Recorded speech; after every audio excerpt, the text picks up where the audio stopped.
Hello ladies, welcome back to Thankful Thriftiness and Sewing Baby Basics, Part 3.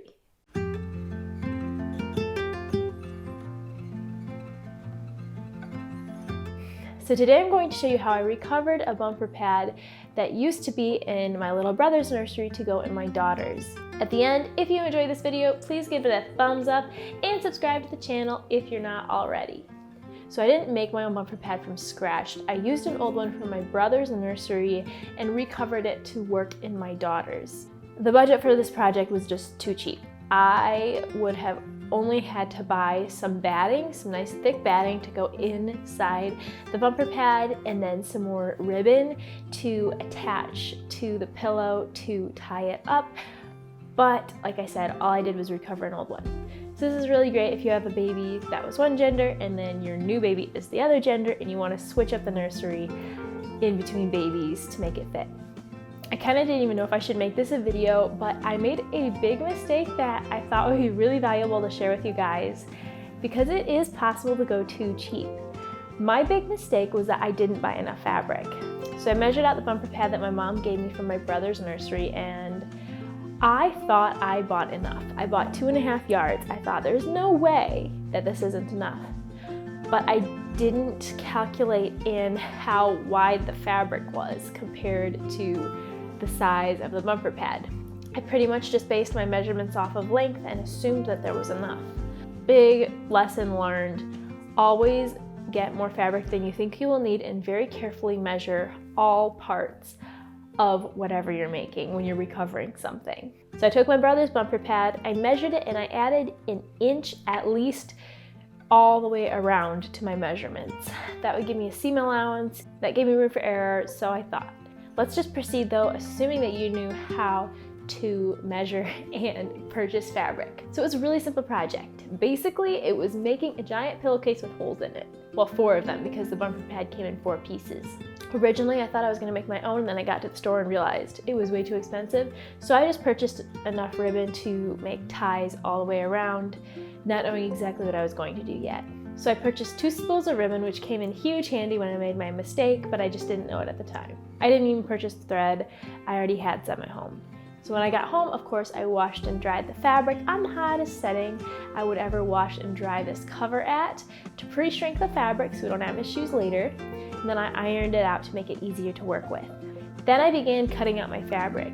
So if I had had enough, it would have been perfectly fine, easy. I literally would have just cut out long rectangles, 2 for each cushion, of the same size, an inch bigger all the way around than the bumper pad.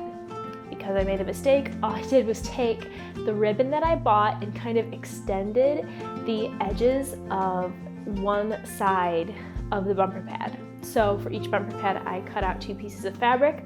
One, I just cut out the normal size, what it was supposed to be. The other, I cut out as big as I could and then added that ribbon to it to give me some extra room to work with. So if you have the bumper pad and you're gonna cover it with 2 sides of fabric, one side I cut out the correct width and length, and then the other side I cut out as much as I could, and then I added ribbon to the long edges of it to extend what I had to work with.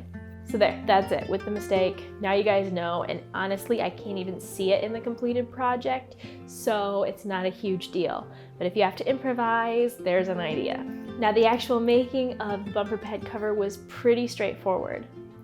All I did was lay the 2 pieces of fabric together with the right sides together. So the pretty sides, or the print sides, facing each other. Then I pinned along both sides of the length of both the top and the bottom. Now I didn't just sew a straight seam all the way through. What I did is I measured where the ties were located on the existing bumper pad.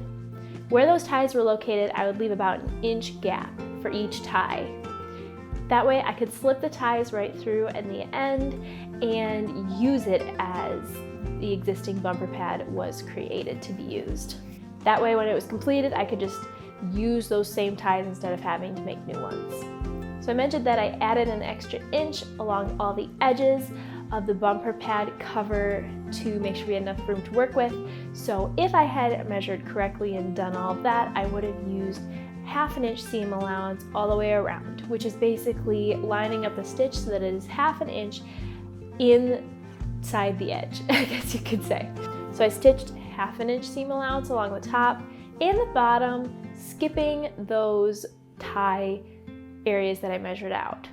I made sure to go back and forth with my sewing machine around those tie areas to reinforce it. You don't want to just like stop and then pick up again, because then you might have a weak area that could tear over time. After those 2 seams were done, I flipped the cover inside out, so now it just looked like a long tube, and then I hemmed the short ends of the tube. So I measured the length of the existing bumper pad and then hemmed the cover to meet that length pretty much exactly.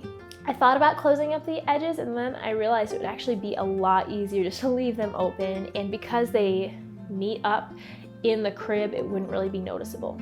Hemming is simply turning in the fabric a couple of times and then stitching it to make a completed edge.